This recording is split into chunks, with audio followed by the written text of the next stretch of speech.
What's going on YouTube? It is far and away the best time of the year. It is time to do March Madness bracket predictions. This is what the bracket looks like. It is out and we are going to get right into it. Up here in the East region with the #1 overall seed, Duke gets past Siena. Ohio State over TCU. The key to that game for Ohio State will be not turning the ball over. I think they'll take care of the ball and win. Northern Iowa over St. John's. Northern Iowa, 60 in the Missouri Valley, wins their conference tournament. They are one of the hottest and best mid-majors in the country. They're better than their record shows because Tristan Smith missed 3 games, and St. John's coming off of a Big East championship. I think there's a hangover that comes with it, and Northern Iowa pulls it off. Kansas over Cal Baptist. This game is in San Diego, but I think Kansas is still too good. Louisville, South Florida. That game will have a lot of 3-point shots. I think it's a pretty good matchup for Louisville. I think North Dakota State should have been a 13 seed, but still I think Michigan State gets past them. UCLA, UCF. I think this is the toughest 7-10 game.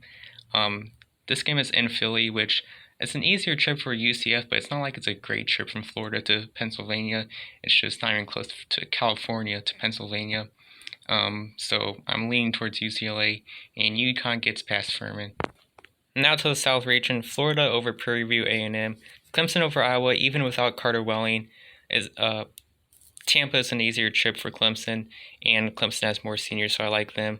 Vanderbilt making the tournament in back-to-back years. Last year they couldn't get the job done. This year they will. And Nebraska, Troy. If a 13-over-4 upset happens, it will be this one. It's really close. I think the matchup is really interesting. The reason I'm not taking it is because the 13 seeds are weak this year because so many top seeds in the small conferences lost in their conference tournaments. So because of that, the 13 seeds are weak this year. So I think Nebraska gets their first win in a while. North Carolina over VCU. Without Caleb Wilson, this is a relatively evenly matched game. But I think North Carolina's interior defense against VCU's front line, led by Lazar Djokovic, will help them out. Illinois over Penn. I think Texas A&M gets past St. Mary's. OKC, this game is in OKC. I think that's an advantage for Texas A&M. They lost Mackenzie McBacco mid-season, and they played through that very well. I think that made them stronger, and they have more seniors. And then if a 15-over-2 happens, it will be this one. Idaho went through a similar thing. They lost Christian Gonzalez, their star player, in the middle of the season. They were the 7th seed in the Big Sky, ran it through, won their conference tournament anyways. And I love the idea of their defense going up against Houston's guard play, but I still don't think it happens. Now to the West region, led by Arizona.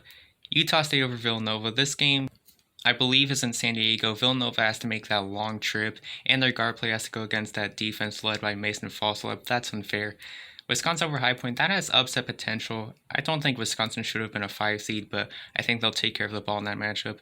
And Arkansas over Hawaii. Texas over BYU on 11-over-6. Texas gets past NC State in the play-in game.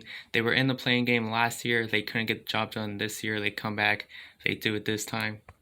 Without Richie Saunders, this is almost evenly matched, and I think Texas's guard play will get shots up and not have to worry about Keba Keita as much defensively.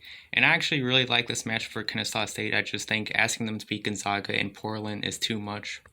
Missouri over Miami, 2 great defensive bigs, and Ernest Uda for Miami and Mark Mitchell for Missouri. That affects Miami's offense more, and Purdue gets past Queens. Michigan over UMBC, but UMBC's guard play is really good though.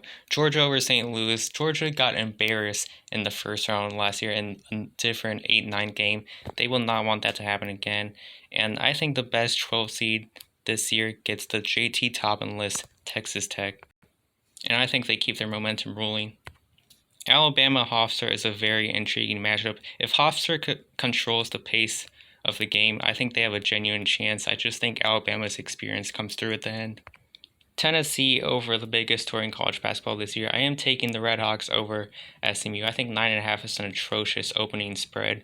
SMU allows opponents to shoot 34% from 3. That's going to be a problem.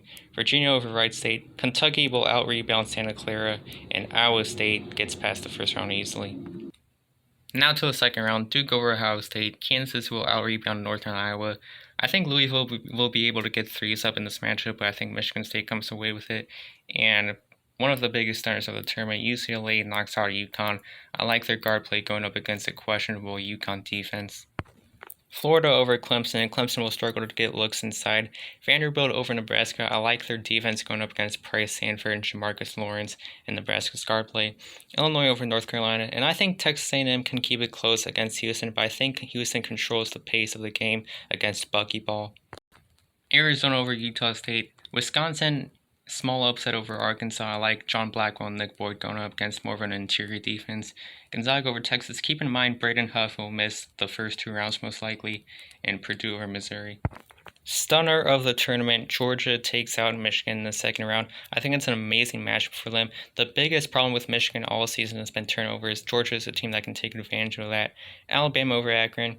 Tennessee over Virginia. 2 strong interior defenses. That's going to affect Virginia more. And Iowa State over Kentucky. Now to the Sweet 16. Even if Caleb Foster comes back at some point, I like Kansas over Duke. Duke is an all-around talented team, so you kind of have to pick your poison with them. And I would rather have guards like Darren Peterson and Melvin Council trying to score rather than trying to score at the rim against Duke. And I think Kansas has the bodies to slow down Cameron Boozer. And I think Michigan State will out-rebound UCLA. A rematch of the SEC semifinal where Vanderbilt stunned Florida by 20. It's possible that Florida has a revenge mindset, but I just really like the matchup of Vanderbilt. And Illinois over Houston. Houston has an elite defense, one of the most elite defenses in the country, but their 3-point defense is not that impressive. That's going to be a problem against a team like Illinois. Arizona over Wisconsin, and even if Braden Huff comes back, he'll have to go up against Trey Coffman, Oscar Goodclough, and all that size. Purdue over Gonzaga. Alabama over Georgia, and Iowa State over Tennessee. Milan Momcilovic against Nate Amen. That's going to be like watching 2 baby Kevin Durants. To make the Final Four, I like Kansas to beat Michigan State, the same guys who slowed down Cameron Boozer, who slowed down Arizona and led them to their first loss of the season. Those are the same guys that slowed down this Michigan State front line led by Cone Carr. And I think Darren Peterson has his highest scoring game of the tournament. And I also like Vanderbilt over Illinois. I think they will guard the guards well. And Vanderbilt has 4 seniors compared to Illinois' 1. Having seniors is important in March. Makes it more meaningful when it's your last year. Arizona over Purdue, Jaden Bradley guarding Braden Smith. That's fun to watch. Alabama mini upset over Iowa State. The weakest part of Iowa State's great defense is their 3-point defense, and Alabama will not turn it over. This is your Final Four. Not a popular Final Four, but it's hard to care. Tyler Tanner guarding Darren Peterson. That would be fun to watch.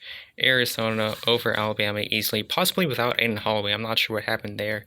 And to win the national championship, I like the number 2 overall seed, Arizona, led by a great freshman duo, Jaden Bradley, big man Mo Krivas. It's just a great team. And that is the bracket. Hopefully you enjoyed. Hopefully most of this ends up happening. And hopefully it's a fun March Madness like it always is. And see you next time.